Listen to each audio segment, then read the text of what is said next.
አንገትህን ቆርጬ ለአባትህ ነው የምሰጠው። አባቴን አታውቀውም ማለት ነው? እንዳንተ ቦቅቧቃ እንዳልሆነ ግልጽ ነው። ማን ነው ቦቅቧቃ? አንተ ቦቅቧቃ ነህ። ይኸውልህ እንዳንተ ስራ ፈት አይደለሁም እንጂ ካፈር ነበር የምደባለቅ። ከቤት አልወጣም። አንተ በምችለው ነገር ሁሉ እስኪሞክር እኔን ለማስወጣት፣ ግን ልጅህን ዘልዝሎ ነው የሚሰቅልልህ። እስቲ ሞክራት። እኔ መች ደረስኩበት? በሰላም ባለሁበት መቶ ዛቻ። ምን ነው ፈራ እንዴ? ማንም የሚፈራው? ቆይ በፈረስ አይገባኝም። አንተ ወልጅ ያሳደግኩት ወንድ ልጅ ነው እንዴ አባዬ? ቆይ ወንድ ወለድክ እንደሆነ መሞት አለበት? ቆይ አንተ በእጅ ገንፎ ይዘሃል? እውነት ግን ካሌብ የሚያገባሽ ይመስልሻል? ቦታሽን አትርሽ እንጂ። ማመን ከብዶሽ እንጂ እኔና አንቺ እኮ ቦታ ከተቀያየርን በጣም ቆየን። ያው ሻንጣ ይዘሽ አልመጣሽም። በፌስታል እንደመጣሽ በፌስታል ትወጫለሽ። ትሁትና ካሌብ ሊጋቡ ነው። አያረገውም እባክሽ። እሷን ለምን አትጠይቃት? ቦታ ተቀያይረናል ብላኛለች። አላምንሽም። የሰርጋቸው ቀን ታያለሽ። ምን የምናስጨነቀኝ? ይህ ሰውዬ ለመጨረሻ ጊዜ ነው ማስጠነቅቀው። ትሁት የኔ ናት፣ የኔ ገባ። እሱ እኮ የሷ ፍላጎት ነው። እሷማ ክብሯንና ልጅነቷን አሳልፋ የሰጠችው ለእኔ ነው። አብረሽ ስትዳሪ የነበርሽውን ሰው ጠላቴ ነው ብለሽ ታፋጅናለሽ አይደል? ካሌብ ንግግር በጣም ይሰብራል። ኧረ እባክሽ አንቺም እየሰበርሽ ነው። ሂጂና የመጀመሪያሽን ሰው አስታክሽ። ምን አይነት ድንዝዝ ያልክ ሰው ነህ? ምን አይነት ጉድ ነህ? ይህን የጭቃ ንግግር የለጠፈባት ትሁት የኔ አበባ። ፈልገው ከኔ ለምለማታወኝ ነበላሽተ አስገድደ ደፍረኝ ጠልፈ ቤት ካስቀመጥከኝ በኋላ በፍላጎቴ ከአንተ ጋር ለምኖር የምትናገረው። ከኔ ሀሳብ ጋር ስትስማሚ ሰውየውን ማሸነፍ ትችያለሽ። እኔ ምንም ነገር እንዲያደርግሽ ብጠይቀው እምቢ የሚለኝ ይመስልሻል? እንዴት አሰብሽው? ታዲያ የትሽ ልጅ ፎቶ ስታይ ለምንድን ነው የምትተክሽው? እሷን ልጄ ናት።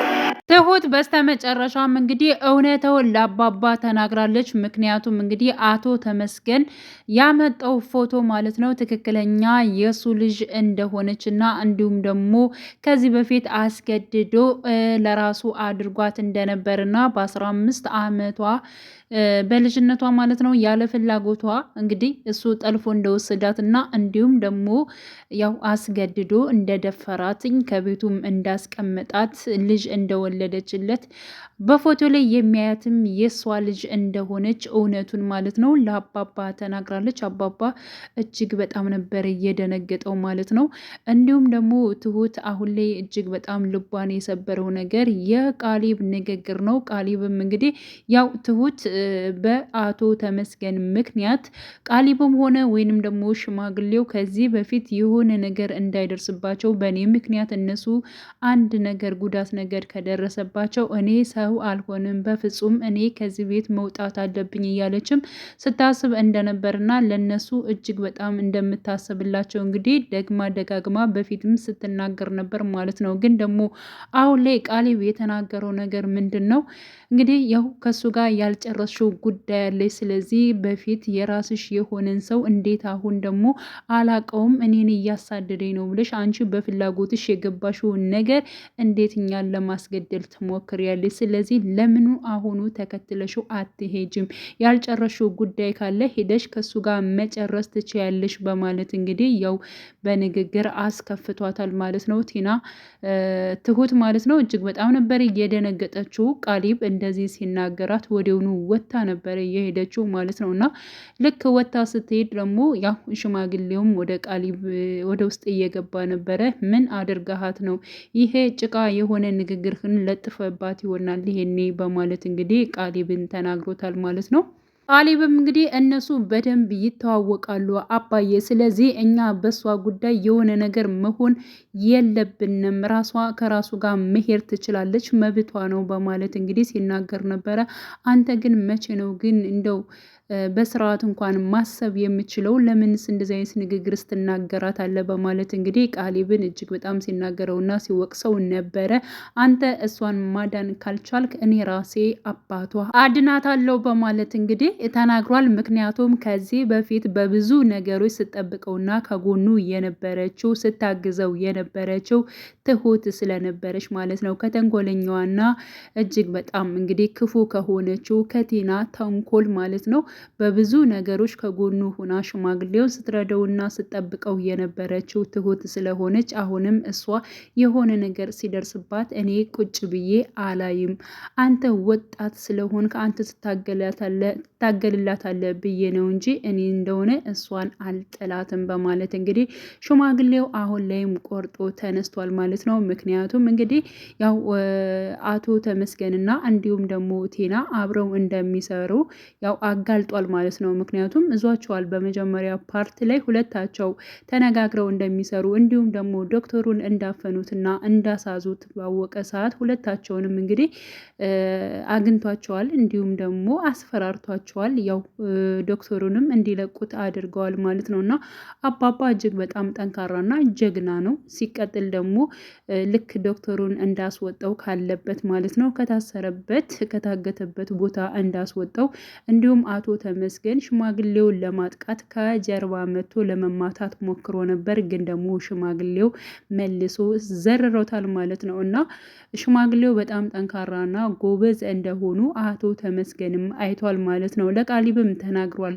አባትህ እንዳንተ ቦቅቧቃ አይደለም፣ በጣም ጀግና ናቸው በማለት እንግዲህ ተናግሯል። ምክንያቱም ያው ፈሪ ነህ እያለው ነበረ ማለት ነው። እንዴት እኔ ፈሪ አይደለሁም እያለ አንተ እንደ አባቴ ጀግና አይደለህም፣ አባቴ እንኳን ጀግና እንደሆነ አውቀዋለሁኝ በማለት እንግዲህ ያው አቶ ተመስገንም ለቃሊብ ሲናገር ነበረ ማለት ነው። ስለዚህ ቃሊብ አሁን ላይ ኮስተር ብሎ ነገሮችን ማለት ነው ትሁትን የሚወዳትን የሚያፈቅራትን ለራሱ ማድረግ ይችል ነበር። ግን ደግሞ ትሁት አሁንም በቀረበችበት ሰዓት ምክንያቱም በፊት ራሱ ወደው አፍቅረው በሆነ ምክንያት ያው ቃሊብን እንደውም ቃሊብን አይደለም ሌላ ሰው ነው የምወደው የማፈቅረው እሱ ደግሞ አግብቷል እያለች እንግዲህ ነገሮቹን ስትናገር ነበረ ማለት ነው። ያ ማለት በመጀመሪያ ቀርበው ነበረ፣ ከዛ መሀል ላይ ደግሞ ሸሸችው ማለት ነው። እና መሀል ላይ ስትሸሸው እሱ ደግሞ እየወደዳት እያፈቀራት መጥቷል ማለት ነው። ቃሊብ እሱ ሲወዳት ሲያፈቅራት ደግሞ እሷም የመፈለግ ስሜት ነበራት። ግን ደግሞ ቃሊብ ነገሮቹን እስከ ጥግ ድረስ አይታገልም። በነገራችን ላይ ለነገሮቹ ችኩል ይሆናል። ዘወር ብሎ ለማየት ምናምን ነገር በቃ አይችልም፣ ይቸኩላል ማለት ነው። ጭፍን ብሎ ነው የሚሄደውም እና ከዛ አንጻር ዘወር ብሎ የማየቱና የመረዳቱ አቅሙ እጅግ በጣም ያነሰ እስከሆነ ድረስ ሽማግሌውም ከጎኑ ሆኖ እባክህን አንተ ልጅ እስችን ልጅ ነፃ አውጣት እኔ ደክሞኛል እያለው ነበር ከዚህ በፊት ሽማግሌው ማለት ነው። ግን ደግሞ ቃሊብ ይህን ነገር ብቻውን ማድረግ ስላልቻለ ያው ሽማግሌውም አብሮ ማለት ነው እየታገለው ይገኛል። እንዲሁም ደግሞ ተመስገንን አሁን ላይ እንደውም በግልጽ እየታገለው ያለው ራሱ ቃሊብ ሳይሆን ሽማግሌው ነው እየታገለውና ነገሮቹን ከትሁት ጎን ሆኖ እየታየ ያለው ሽማግሌው ነው ማለት ነው። እና ሽማግሌው ተመስገንን ማለት ነው ወደ መጣበት አስመልሶ እንዲሁም ደግሞ ትሁት ልጁን ከቃሊብ ልጁ ጋር አብሮ ለማጋባት ወይንም ደግሞ አብረው እንዲሆኑ ምኞት አለው። ምክንያቱም ቃሊብም እጅግ በጣም ይወዳታል፣ እንደሚያፈቅራት እንደሚወዳት በብዙ ነገሮች ሽማግሌው ስለተረዳ ማለት ነው። አሁን ላይ እንግዲህ እጅግ በጣም ያው የትሁት ሚስጥር ወጥቷል። ምክንያቱም አሁን ላይ ቃሊብ እንደዚህ ካለኝ እኔ እውነታውን ማውጣት አለብኝ የሚለውን ውሳኔ ወስናለች ማለት ነው። ያ ማለት እንግዲህ ከዚህ በፊት አቶ ተመስገን ጋር ማለት ነው አስገድዷት አብረው በነበሩበት ሰዓት እንግዲህ የልጅ እናት ሆና ነበረ። ስለዚህ በፎቶ ላይ እያየዋት ወይንም ደግሞ ያያችኋት ልጄ ነች፣ የእህቴ ልጅ ሳትሆን የራሴ ልጅ ነች በማለት እንግዲህ ያው ተመስገን የሚባለው ግለሰብ ማለት ነው አስገድዶ እንደደፈራትና እንዲሁም ደግሞ አብሯት ሲያኖራት እንደነበር ከጊዜ በኋላ ደግሞ ወጣ ወደ አዲስ አበባ እንደመጣች እያንዳንዱን ትክክለኛውን ነገር እውነተውን ማለት ነው ለሽማግሌው ተናግራለች። ይህን ነገር መናገሯ ደግሞ ለእሷ በጣም አሪፍ ነው። አንደኛ ግልጽ ይሆናል ለሽማግሌው ማንጋ መታገል እንዳለበትና እንዴት ማስቆም እንዳለበት ያው የሚለይበት እንትን ስለሆነ ማለት ነው።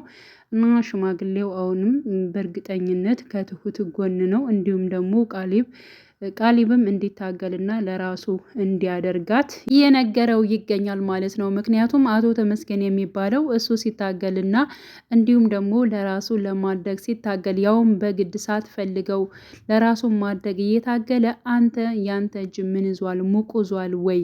እሱ አንተን ሲያጠቃህ አንተ ምን ትሰራለህ? አንተስ ወንድ አይደለህ ወይ?